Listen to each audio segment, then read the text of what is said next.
construction industry in a moment. And I got my co-host here today, Dr. Roland Kidwell, a.k.a. the Shrimp Doctor, of course, right? And he is going explosive on Instagram. So go check out his handle, the Shrimp Doctor. Is that what it is? What's your handle? Yeah, the _shrimp_doctor. Right. And not necessarily explosive, maybe a minor cherry bomb. I think it's going to be explosive. I think you're going to be the next rock star over on Instagram. Well, maybe TikTok. I think you're going to slide over to TikTok soon. Yeah, I've got a few TikTok videos that I'm not going to show you, but yeah. Okay. Yeah. Well, let's start doing something with some shrimp tank guests. How about that? Well, we'll see. Okay. What's new at FAU? Well, something coming up this summer, this fall? We got the boot camp, the summer boot camp going for the first time. We've got a lot of interesting people in there learning about how to investigate their business model, start new businesses. And it's a wide variety of folks. You know, we got the young, we got the old, we got high school students, we have professors, we have the community, and we have a lot of folks who are really taking advantage of the expertise and skills we've got at the Adams Center to kind of learn about how to validate a business model. So there's that. That's coming up on its fourth week, and now we have a special boot camp. And I'm going to have to read you the title, Data Science and Machine Learning for Executives, Business Owners, and Entrepreneurs. That's going to be a one-shot boot camp, June 17th, Google, FAU Adams Center Boot Camp. You'll find information on it. We have an expert named Charles Wheelis who is going to be presenting on this topic. I don't know much about it, but I might tune in to learn a bit more. It's going to be on Zoom, so check that out. That's coming up. Yeah, we got summer school going on. Yeah. Why Zoom? Can we move back to in-person? Well, we want to widen the net to start. You know, we're going to move back in person. We're doing some in-person things in the summer with some classes. We're going to go full bore in person in the fall, and so our boot camps in the fall will be in person. But we may want to have an option. We might have a boot camp for remote. We might have a boot camp local. We've got people in Virginia and Pennsylvania attending this one that we're running this summer, so it's kind of cool there. We're getting people dialing in from elsewhere. It's going to be hard to get people out of their homes. They're used to staying at home all the time. They don't want to drive 30 minutes, deal with parking at FAU. So I get the sense, is this the future, that everything will be done on both channels, Zoom, and then also in person? It is, yeah, I think so, because I just think people have recognized the opportunity here. I think there has to be face-to-face, and people enjoy that interaction, but I do feel like having some sort of remote option is going to be very important to people. We've learned that it's out there and it works. There are some problems with it, like anything else, but South Florida, I-95, 5:30, trying to get to a 6:30 class. Be nice to have Zoom in your car, wouldn't it? On your phone, you can dial in and not be late to class, right? Well, let's get into the construction industry. Yeah, how about that? Sure. So Dustin DuBois is in the Shrimp Tank studio today. He's the Chief Operating Officer at JWR Construction Services. And I'm excited because he's done a lot of work around this town, a lot of big buildings, you know, that we've all been in, you know, has been touched by the hands of his operation. So, Dustin, tell us a little bit about your company. Well, thanks for having me.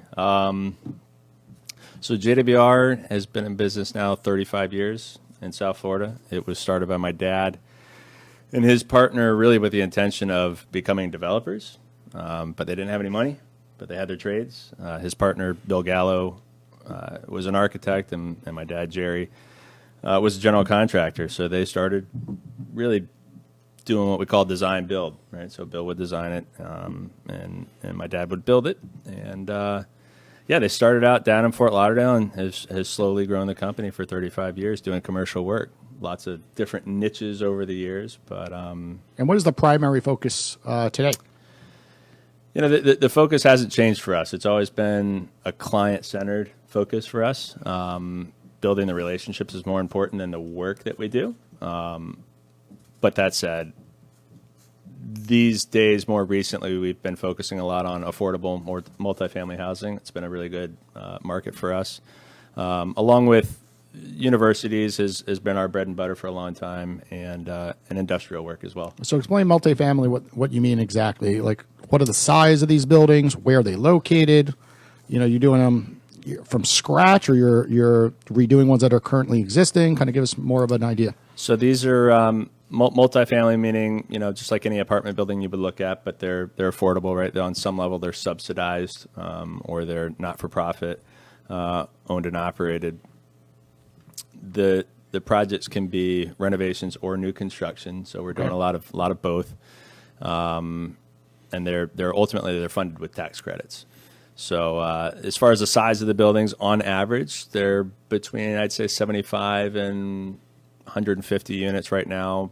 But we're looking at doing 200 plus units. And where are most of your buildings located? All South Florida, or the entire state, or out of the state? Well, we're doing right now. Most of them are in South Florida. Okay. We've got a couple projects going on in Sarasota right now. Some up in Winter Haven, Lake Wales, Palm Bay, Florida. Right, so kind of clear across the center of the state as well. And my intention has always been to grow the company throughout the state, and this is helping us get there for sure. Tell us a little bit about innovation in the construction industry. It doesn't seem innovative, but I'm sure that it is. Yeah, it's definitely resistant to that change. I find it funny. It's more almost municipalities that kind of hold it back more than anything. For instance, we're designing buildings now in 3D, right? They call it BIM, building information modeling, right? So you get a 3D model that they come in and they design this building in, and there's all the information that you need inside of that. And in order to get a permit for it, you have to dumb it down into a 2D drawing, right, in a PDF. And a lot of times you still have to print that drawing To give to the inspector. and hand it to the city for them to review it. And pay a lot of Or money. the council. Right. I know. I did some building on my home. I'm like, what is this? And here's an extra expense. Permit fees are certainly not cheap. So the technology is there for the industry. Okay. It's getting everybody else up to speed. The trades are all for the most part up to it. It's harder for some of the smaller guys to adapt to the technology, just because a lot of times it's expensive. But I think it's moving at a steady pace. But again, it's just trying to get everybody else to catch up with it. The technology's there. But. Do you feel like you're an entrepreneur coming into this particular business? I think not necessarily because of the business, right? But as far as a personality, I guess, and my entire life is, as I look back, right, like I've always been trying to find ways to make money for myself, and grow things. I've watched this business, as far as JWR is concerned, grow from a very small company to where it's at now, where just 4 or 5 years ago, we were averaging about 20 to 25 million in revenue a year, and now we're looking at 65 to 70 a year. And it's just looking at it a different way, right? It's just more zeros on the line, right? At the end of the day, there's not that much bigger risk, obviously. What was the reason for that growth? Changing your mindset, right? You kind of look at, right, like the E-Myth that they talk about, sure. the Get rid of the $10, right? And work out of your schedule. And I don't want this to anyway sound in a negative way, but my dad grew up in the trades, right? And he's always been a very, very hard worker. But it comes a point where you kind of have to get out of the way and let the business do its thing, and he's always been the go-to guy. He likes solving problems. That's why he's been so successful. But at some point you become the crutch for people, right? So you kind of have to move that out of the way and let the business do its thing. I love this topic because this is all going to come into family business, Yeah. and Roland, of course, with everything they do at the Adams Center, but himself flying around the country, or we used to fly around the country talking about family business situations. And I'm part of a family business networking group. So a lot of businesses can't get out of their own way, right? The owner of the company needs to be the salesperson, needs to know what is going on at, all levels. And it sounds like you guys have accomplished that. And how did you, what were the steps to get your dad, to kind of take that step back, right? To start thinking, hey, we could grow this thing from 25 to 70 million. It's hard. Roland has sat with a lot of companies, and after he goes in, some of them take his advice and some don't, but the ones that do have that explosive growth. So what was that trigger moment, I guess, for your family? I think it's just a confidence level, right? And not only us, right, in the family business, but also our team, right? So hiring qualified people that can help you get there. It's great to say you can do $100 million project, right? But if you don't have the staff to do it, it can't be done.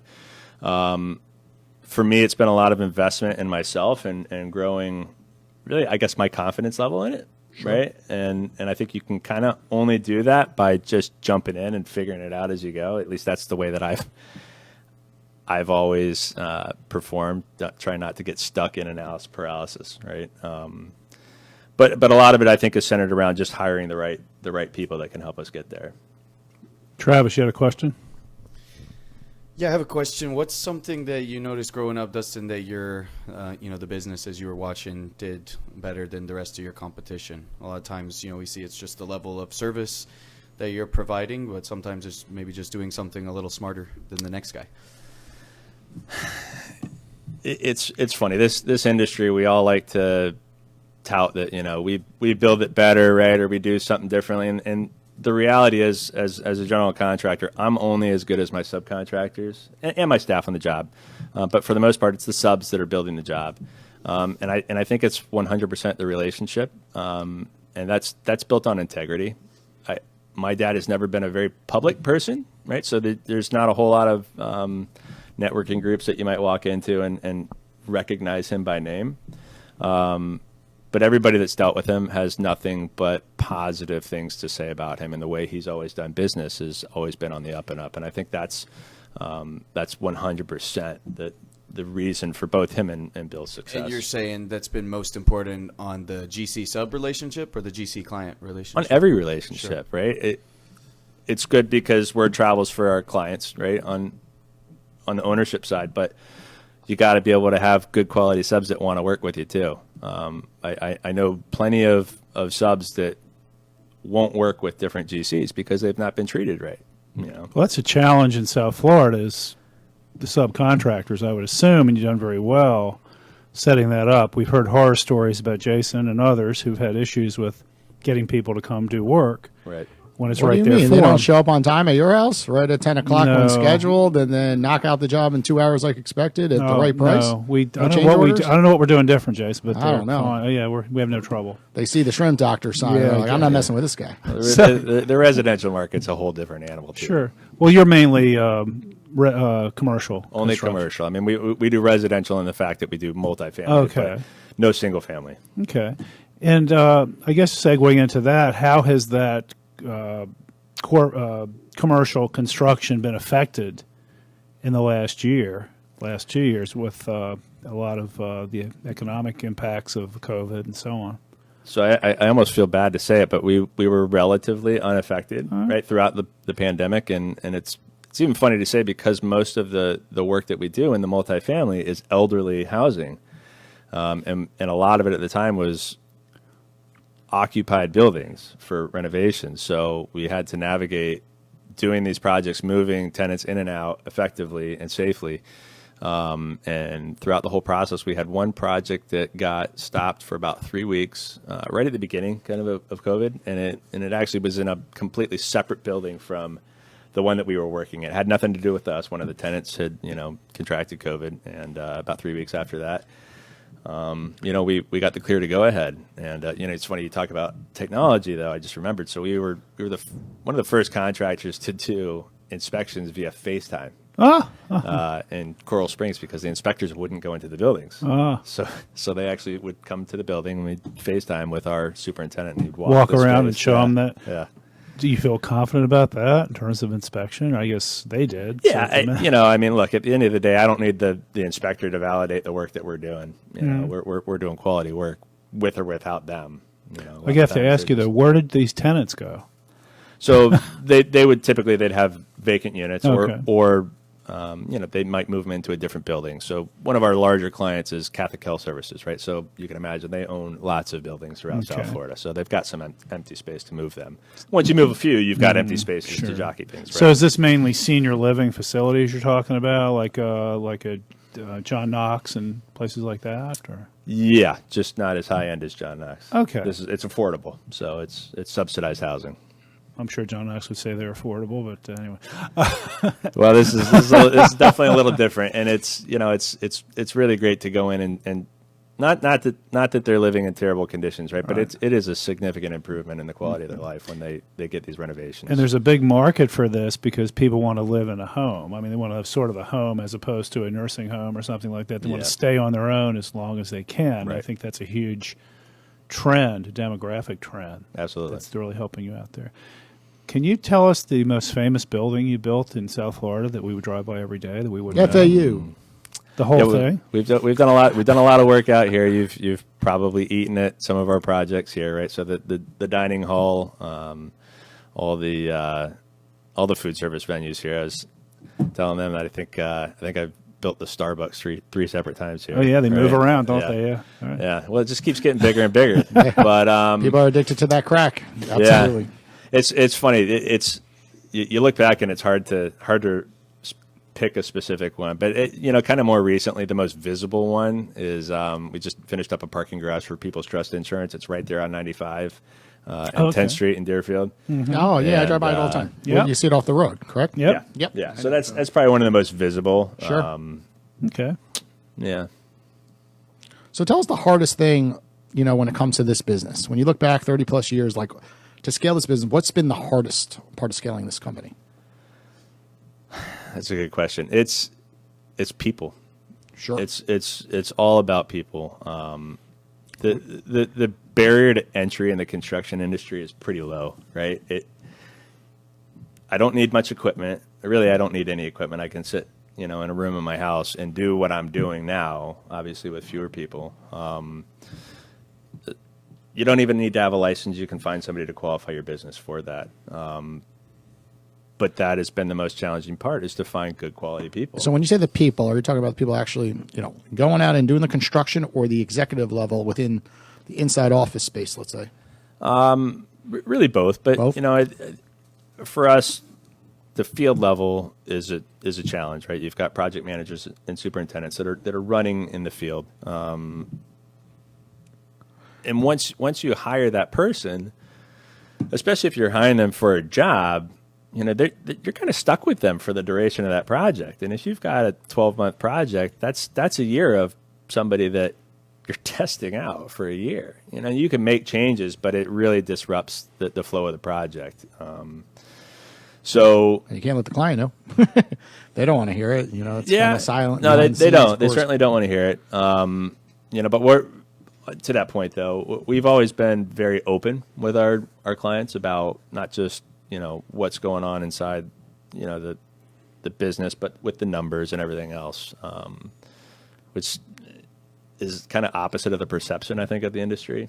We're very, very open book about everything. That's great. But, yeah, Everyone wants transparency today. And almost all of our guests that come on the Shrimp Tank have the same issue. It's always, I can't scale because every time I hire someone, then I have to lay someone off, or I can't find the right people. They end up doing too many tests themselves as the owner of the company, or the different people on the executive level just doing too much. And that's why we dedicated a whole segment to this called Future Focus, all about hiring with Premier Virtual. But I'm going to pick on Roland for a second. Roland, running a family business, dive into kind of the hiring issues that people have, because Sure. I get a sense that it is more of a common problem with family businesses when it comes to, hiring people, too many people kind of overlapping on top of each other. What kind of the process? I mean, how do you hire family members? You only have probably 3 family members working in the business, or do you have more than that? Or No, there's 3 of us, but we've also got some folks that are like family. Yeah. They're very, very close. So they've been around for a while. They've been working with you for a while. Yeah. And they kind of become family. And Absolutely. they're non-family. I guess the question is, how do you put up systems of performance appraisal, hiring, things such as this, so that people understand that they're getting a fair shake? Yeah, that's a challenge, and probably something that we don't do very good with, to be honest. My sister's my older sister. She's the CFO. I call her. She's the real boss, frankly. And my younger sister does contract administration. And for us, there's not been a whole lot of, I guess, discussion specifically about who's doing what. We all just do our job. And it definitely has taken some time in the beginning to get used to working together. Yeah, we're going to get into that later, I think. Yeah, And most of it's plead probably the my fifth. fault, right? Most of it's probably my fault. When I got out of the service, it was a challenge to learn how to become a civilian again, let alone work with my sister. So, Well, let me ask you about your company that you had, a construction company, DuBois? yeah, DuBois. And that's a Wyoming pronunciation, by the way, DuBois. Anyway, did you start that business? And if so, why did you do that? So when I got out of the service, I came back home. I was working for JWR, and at the time, the Veterans Administration, the VA, was giving 100% of their contract work to disabled veteran-owned small businesses. I've got a disability rating from the VA, which we saw as an opportunity. Hey, I could start my own firm and pursue some of this work, and long story short, I was never able to get my certification. They considered me affiliated with my father's company strictly because we were in the same industry and related. So never got to do any of that VA work, but ultimately that was the reason I started it. It's an opportunity. It was an opportunity, and not that it was a waste of time in any way. It was extremely valuable for me to learn a different side of the business and to build confidence in myself to be able to do the business as well. Did you have to go out and do a lot of the same kinds of things that you're doing now to Oh get yeah, it going? yeah, no, absolutely. It was everything was just on a smaller level, but it was just me, and it was definitely a learning opportunity for me. I saw how valuable it is to have a partner in business because I didn't have one at DuBois. I was kind of on an island. Just to be able to sit down in an office with somebody at the end of the day and bounce things off of each other, and share the frustrations is incredible as long as it's the right partner. Travis is winking at me because that's Yeah. pretty much what we do. We work our butts off, and then for an hour break, me, Travis, Stephanie are just goofing around because sometimes you just need a break, Yeah. right? Sometimes, you're working hard, you're putting in the work. Looks like Travis wants to say something. Travis, you got to let the woes of the day out. You can't- do, you can't right? keep that bottled up. Yeah, sometimes. I know, and Stephanie over there, we gotta spruce her day up. Sometimes she's out of it, and then we go to Starbucks, and boom, we're back alive, all three of us, right? And I 'Cause- think going back to the topic, that's really what the entrepreneur, that's a tough thing. Right. Starting your business by yourself, working in the business and not being able to step back and have that sort of catharsis or something with, other people who you're working with. Yeah, it was a big help to also, at least for me internally, to lose the boss's son kind of attitude, right? At least for me, that's always been something that I struggled with is, I didn't want to be perceived as being handed anything because of who I was, and so that kind of helped me get past that. And that's as well. a huge issue in Right. family firms as well. Well, thank you for your service. No problem. Yes, Memorial Day was this past weekend, of course, or Monday. What am I talking about? Yeah. It's only Thursday. It was The past week's weekend. gotten slow. You're right. After a long weekend, it goes a lot slower. funny how of that course. works, yeah. Yeah. Well, we're going to take a quick commercial break to hear from one of our sponsors. Again, we're going to jump into our hot or not segment of the show.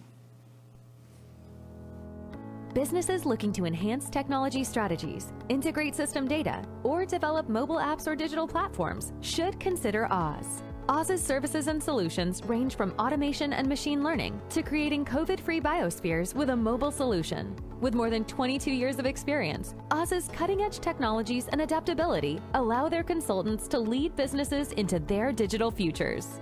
To learn more about their latest solutions, Salus and Rainmaker, please visit followoz.com. That's FOLLOWOZ.com. Hey everybody, welcome back to the Oz Digital Studio. We film the Shrimp Tank, and catch us on Instagram at Shrimp Tank Boca or Facebook Live every Thursday at 4 p.m. So Dustin, on this segment of the show is called Hot or Not. We're going to jump into a subject, tell us why in detail, it is hot for your business or not for your business. Okay.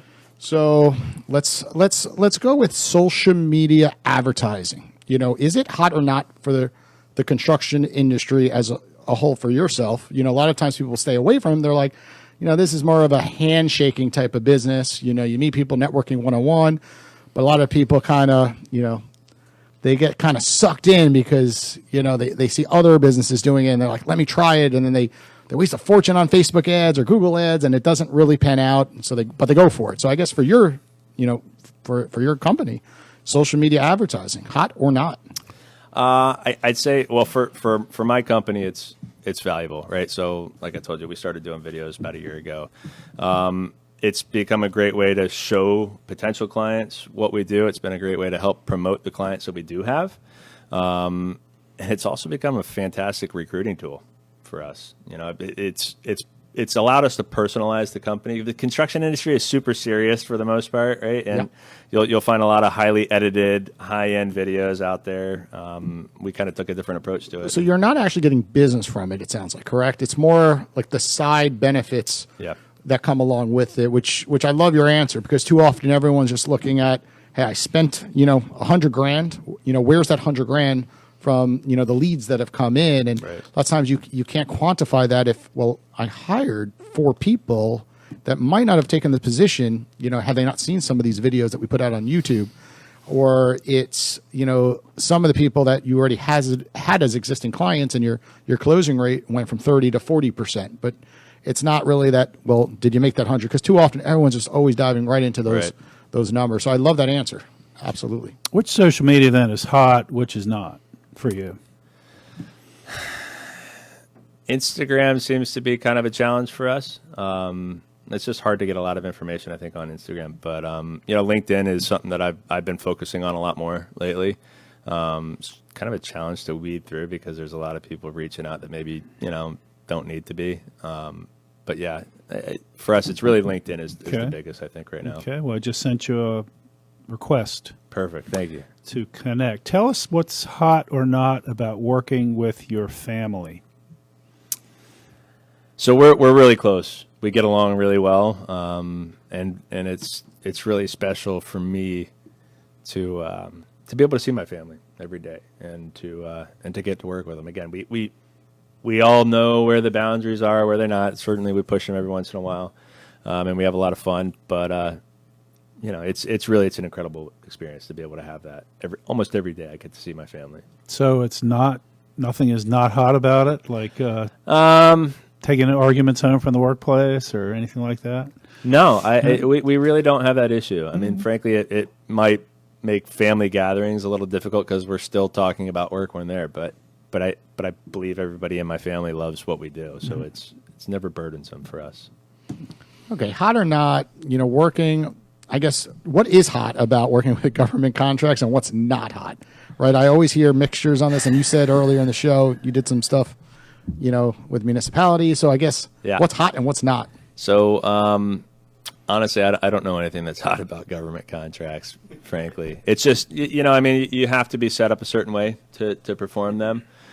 We do very little government contracts. I did when I had DuBois Construction, but it's one of those things. They're a challenge. There's a lot of red tape in them, and then for the most part, when there's plenty of private work, nobody's doing government work because they don't want to have to work that hard for their money. And you're mainly doing nonprofits right now. These are not government agencies. Yeah, it's ultimately they're for private developers, right? That are coming in and getting the tax credits for these projects, but.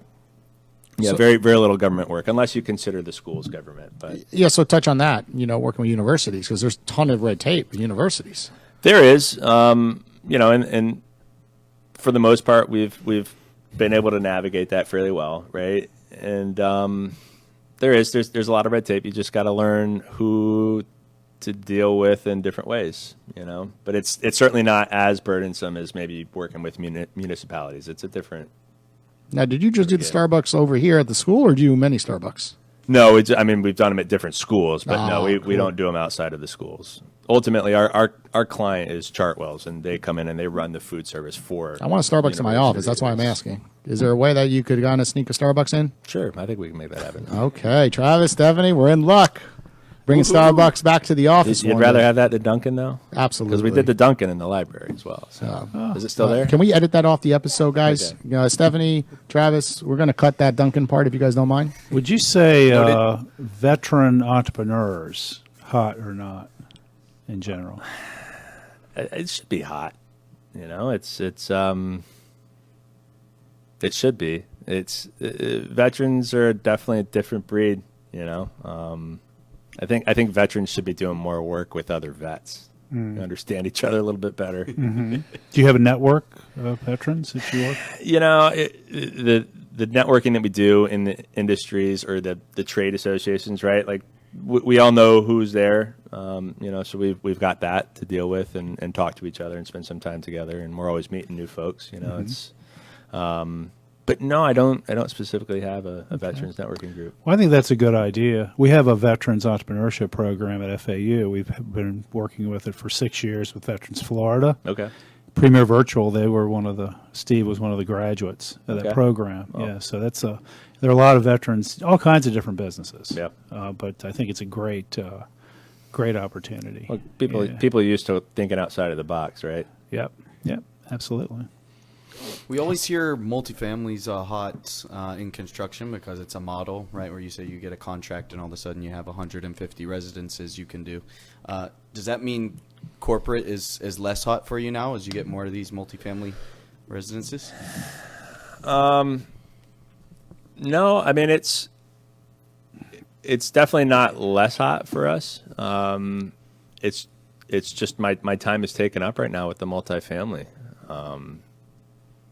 I don't know how else to put that. Yeah. Sure. So, I mean, we got to talk about commercial real estate, right? With COVID-19, right? Everyone is working from home. So, I guess, do you have a hot or not forecast, when it comes to commercial real estate in general, right? I mean, a lot of people have 5-10-year leases. A lot of these leases are coming due. There's a lot of concern in big cities, of course, like New York, San Francisco. Right. Maybe South Florida won't get hit as bad. It's a little different, than those big, large cities that have, hundreds and hundreds of commercial spaces. Right. But what do you see? What is your forecast? The commercial real estate is only, in my opinion, going to continue to grow. Right. Part of the effects of the pandemic is mass amounts of people moving to Florida. They need places to work. They need places to shop and do all that and live. Industrial is huge right now.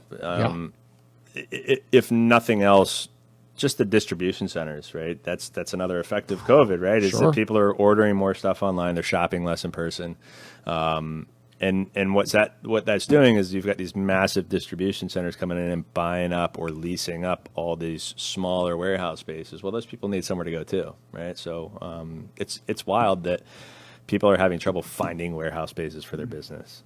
Well, I do think in commercial, people do want to work in offices. And maybe one result of this is they don't want to work as close next to each other as they were. Maybe there's more square footage there in a commercial. I don't know. Have you seen that? Or we really don't do any office space right now. It's not a specialty. It's not a niche of ours. So I'm not really privy to how that one's going. My friends that do it aren't complaining. I know that. They're all busy. So. How about when you started your business, a business plan? Did you find that hot or not, or non-existent? Not for me. And I think that's a personal challenge that I have is again, I've always just jumped in and tried to figure it out as I go. I've not been much of a plan ahead kind of person. Probably sounds bad, but no, not at all. What's the hottest location right now in South Florida, and what's the not so hot spot, right? I don't think there is a cold spot in South Florida. The entire state is going wild. Even the west coast of Florida is booming. Any specific though, like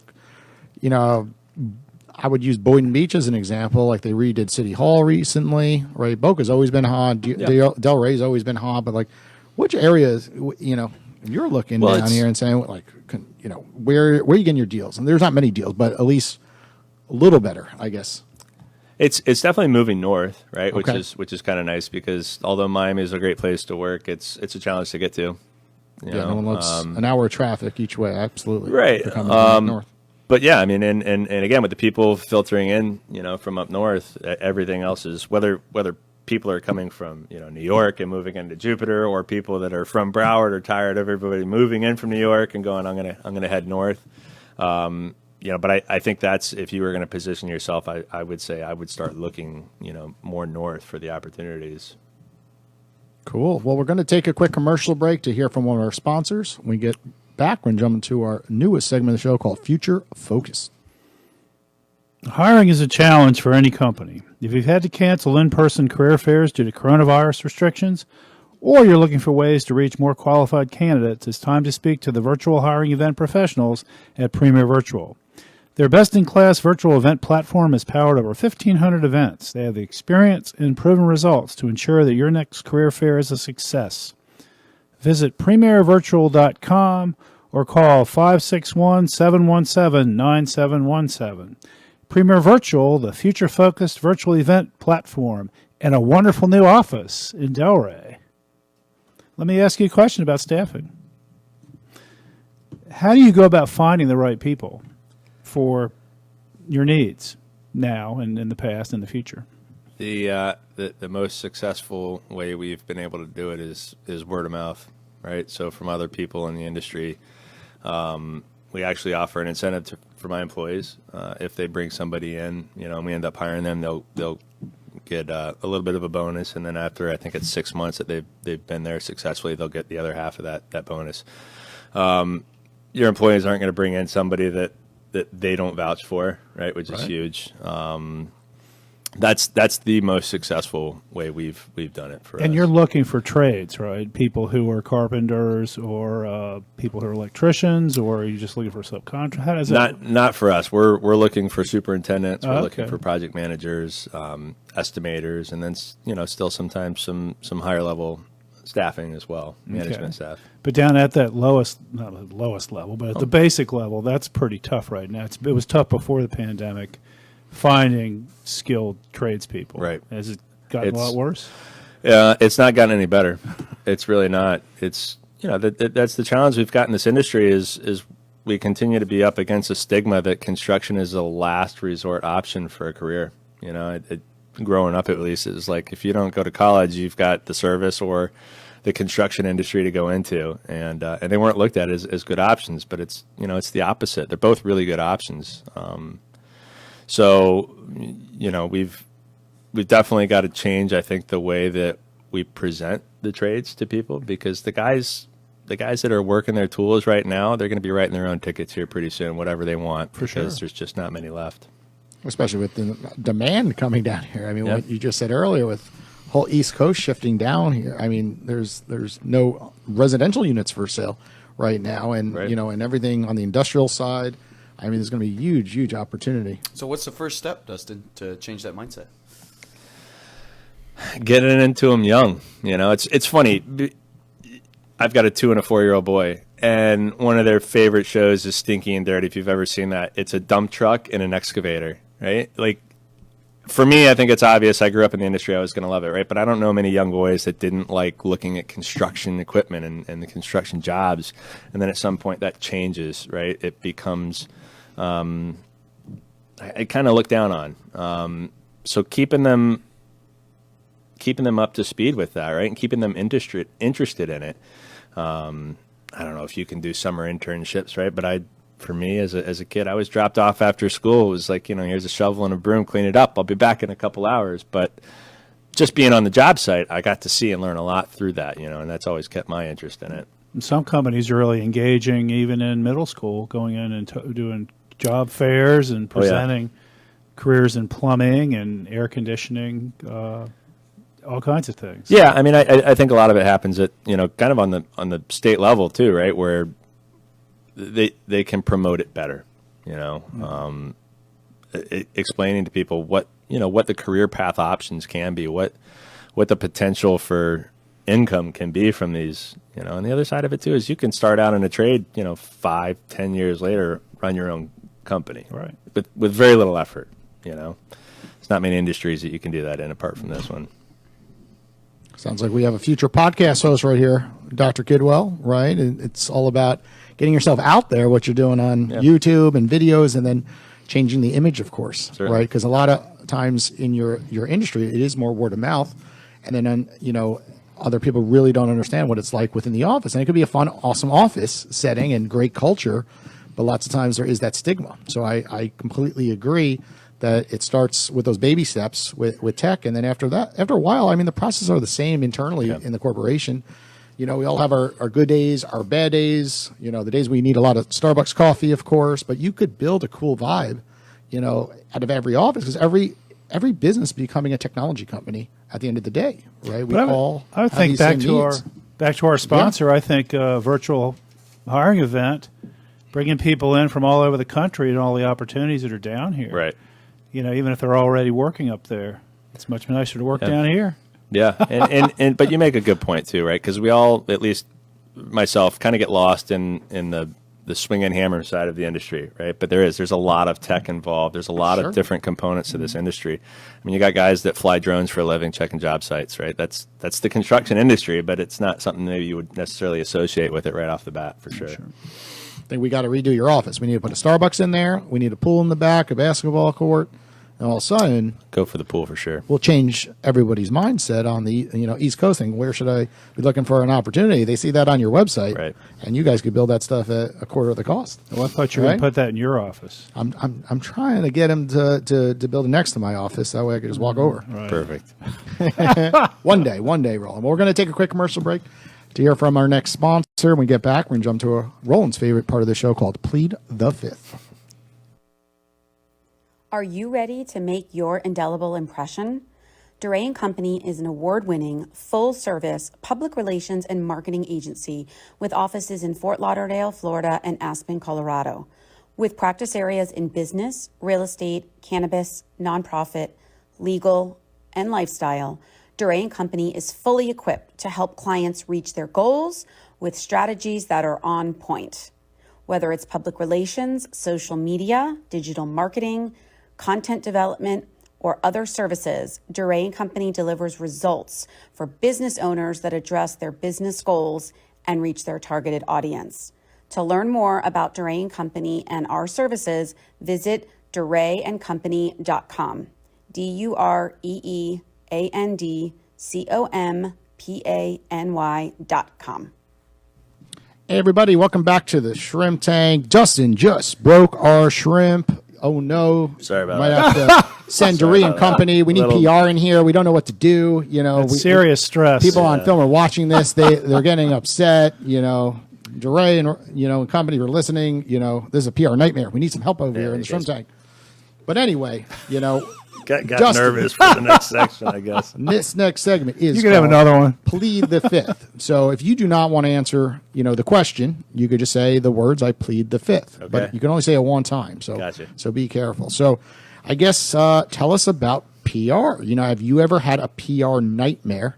Right, you're building things collapse sometimes. Have you ever had to hire a PR company to resolve the issue and help out? With your corporate branding or image after an incident. No, we've been very, very fortunate on that. Certainly, an issue like that, something collapsing in the industry is bad. Yeah. Mostly because it means somebody probably got hurt. Yeah. Which is bad for business. No, we've been very, very fortunate to maintain a safe environment. No PR issues. Have you had a PR company before? Some brands stay away from it. It's not really for their style of industry, and others go right for PR companies. Is that kind of? You guys are at the level you're at. Eventually, you get 100 million, 200 million. It's like everyone has a PR company. So is that kind of something you guys considered? Maybe someday. Maybe when we get larger. We're really still considered a fairly small firm in the grand scheme of things. So no, we've not been at a level that would require that. You never know what the demand, 70 million, 150 million. Listen, we're working on overnight, it. 2 That's the years. goal. I hope I have that issue at some point, right? But not right now. Well, when you start to build in New Orleans, you'll need a PR company. We were there when that building collapsed. I don't know if you remember that a couple of years ago. I don't remember that one. Downtown. It was quite shocking. Tell us about the toughest thing in working with your father.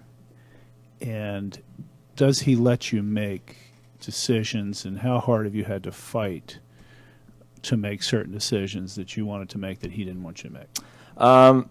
It's funny. My father and I have a really amazing relationship. I would really consider him one of my best friends, and it's not really been an issue for us. There's probably the hardest thing is just telling him to let me handle certain things. and we've had the conversation many times, and he's always respected it. Is that, look, this is an issue. I want your advice on it, but I need you to kind of stay out of it and let me handle it, so that I'm learning that for myself, and that everybody else sees that I'm handling it as well. Is he the president of the company then? Or? He is, and he's still very active in it.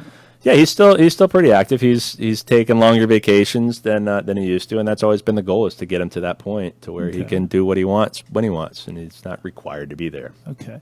At what point do you think you would become the president? That's a good question. I would say in the very near future. We're still working things out, but it'll happen soon. And you're not your sister, though? Dang, you're gonna put that out there. Oh, he's going right for No, it. I think it's me. We've not necessarily had that conversation specifically as far as titles, but at the end of the day, the title's not really all that important in the industry as well, at least for us. That's always a huge issue: family business succession. Yeah. Making sure the business continues, and there's different approaches to it. There's team-based succession, where several people are kind of in it, as opposed to one person, that kind of thing. Yeah, I mean, the reality is I can have whatever title I want, but she's still going to be the boss. So she's a CFO. She writes the checks, so makes her the boss. So to piggyback off the Shrimp Ducks questions there, Dustin, what's one thing that you feel the company does better now that you have responsibility, where Dad did it successfully for 20 years, but now we're doing it that much better? I would say it's letting people do their job, right, without getting in their way. I mean, that's the biggest thing, is not micromanaging. Because frankly, I don't know how to do their job as well as they do. And so for me, it's just understanding that and getting out of the way and let them make their own decisions. Mm-hmm. So if you had no choice, but you had to fire one of your two sisters, and you had zero choice, you had to fire one of them, which one would it be? Yeah, that's definitely going to plead the fifth. Oh, good answer. Good answer. I thought you were going to say that. Now we could answer the hard ones. Right. Right? Like, what's the biggest pet peeve of working with your father? The biggest pet peeve. He'll disappear, and I had a stamp, and I don't know where I found it, but it was just to handle this stamp. He would leave town, and I'd come into work, and there'd be a stack of paperwork on my desk, and he would just have a note on there, can you please handle this? And I have no idea anything about it, but frankly, I've learned a lot because of it. So. Don't get any ideas over there, Jason. What are you talking about? I'm going to just leave a stack on your desk on a Friday afternoon. That's how you learn, Travis. Yeah. That is how you learn. It's Florida. You want to go out, to the beach Friday afternoons with your friends all weekend, but you got to figure out, how to get things done on the weekends and cancel your plans sometimes, right? When you have a job to do, right? And your dad leaves that stack, what choice do you have, right? You got to get it done on the weekends. Little. Yep. Absolutely. Travis. You got it good. You got it good. Got to handle it. I was going to ask a question before he pleaded the fifth, but I'm going to ask it anyway. What is the worst city in South Florida for housing inspections that you have to deal with? Man, that's a tough one. It's not that tough. I mean, I'll say that it changes, right? Different cities can have different leadership, and it cannot necessarily be the building department itself, but maybe one particular inspector that can be a challenge. And every one of them's got their different quirk about them. But I will say that almost every city's landscape department is probably the worst group to deal with. Okay, every city's landscape department. Yeah. Not any particular city. No, they're just in general, landscape inspectors can be a real challenge. They're very demanding, and it kind of on their own schedule. So if they want it, they're going to get it, and they don't really care what it costs you or the owner to do it. So, well, you've answered that. So those are all my questions. Okay. I'm trying to see if we could even go below the belt even more with the family business, Roland. This is an opportunity here. I guess let's just, on a different note, just, working with family, your two sisters, tell us, some of the horror stories that have come up in the past and how you guys as a family fought through those horror stories. No family is perfect. Right. What we have noticed, talking to family businesses, just stuff happens. There's no way around it. You got marriages with other spouses, and those family members try to influence the family on what to do with their share of the company. I mean, we've seen tons and tons of stories. So I guess, but lots of times the strongest survive, right? They kind of have protocol in place, and you have a beer at the end of the night, and families figure it out. And it sounds like your family has. So kind of tell us like what things have gone really south at times, with this business, within the family, and how you guys kind of overcame, those tough times. The biggest challenge I think we've had, really hit on it earlier, was me, right? Learning how to come back and frankly how to treat people differently than we treat them in the service, right? It's things that we would say to each other in the service are endearing to us, right? But quite offensive to people in the civilian world. And it took some time to not speak to even my sisters that way. Sure. And there was definitely just conversations about that. And frankly, it didn't come directly from my sister. It came from her spouse. So that you got to calm down on this because, she's not handling it well, and it was an eye opener. It wasn't intentional in any way, shape or form, but I've been her little brother my entire life. So I've made a business out of, bugging her and annoying her. And, so that's what little brothers do. So, that was the biggest challenge that we've had to face. Apart from that, we've been really solid. And what is kind of like the way you approach, a negative situation as a family? Do you guys all meet up at the bar, go out on the boat, go golfing, or right at that office, you guys hash it out as a family? What is kind of your guys' approach? Our favorite spot is we go to the Olympia Flame in Deerfield. We have breakfast together and discuss things. Cool. Yeah.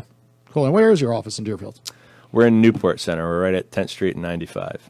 Okay. I pass by it all the time coming to work, so one of these days I'll swing by the office. Absolutely. Please Our whole do. crew over here. We'll take some photos. Please do. Travis is known for jumping on vehicles and holding up signs for fun for our social media account. I like that. As long as it's not my truck, you're good. Okay, Travis, we're doing it in his truck. You can get in the bed of the truck. That's good. Roland, you have any last questions for him? I guess you sort of asked this, but I would say, what if your sister was here? What would she say was your biggest problem? My biggest problem? Yeah. Ooh. Either sister. We're tough on him today, Roland. Yeah. I This know. is, we're getting him hard with the family ones, which is all about family business, though. It's hard. I guess it could be the details sometimes. I know it drives my sister crazy turning in receipts. I don't know. I have this thing. I hate doing it, hate saving them, and I'm always late with them. It's a silly small thing, but Do you like getting your expenses reimbursed then? I do, but it's you a should company turn your card, receipts so in. it's just her verifying them. So, which is why I'm not so good at them, because it's not my money I'm spending in the beginning. So. Well, we need better technology in there. You don't need no receipts anymore. Everything's on credit cards. They could suck the data right through Excel. I make the argument constantly, but they're set in their ways sometimes. And Okay, we're going to hook you up with our other sponsor, Oz Digital Consulting, because they do a ton of stuff with APIs behind the scenes to just translate the data, properly over to, CRM programs and avoid, good old receipts. I mean, receipts are just not needed anymore. Everything could transfer over. Sometimes certain data is kind of bad because you're like, I went there and bought something, but it says something different on a credit card statement. So it does get confusing, but sometimes you kind of tackle it the first month. You don't forget, of course. So, well, thanks for coming out to the Shrimp Tank today. For our audience listening, if they want to contact you directly, is it LinkedIn and your company? What's the best route if they want to reach out to your company? LinkedIn is fine. You can look us up on the company's website or my personal, just under Dustin DuBois. Or you can email me at my JWR account. It's ddubois@jwrconstruction.com. Well, thanks again for coming out to the Shrimp Tank today. We'll be back next Thursday at 4 p.m. Take care, everybody.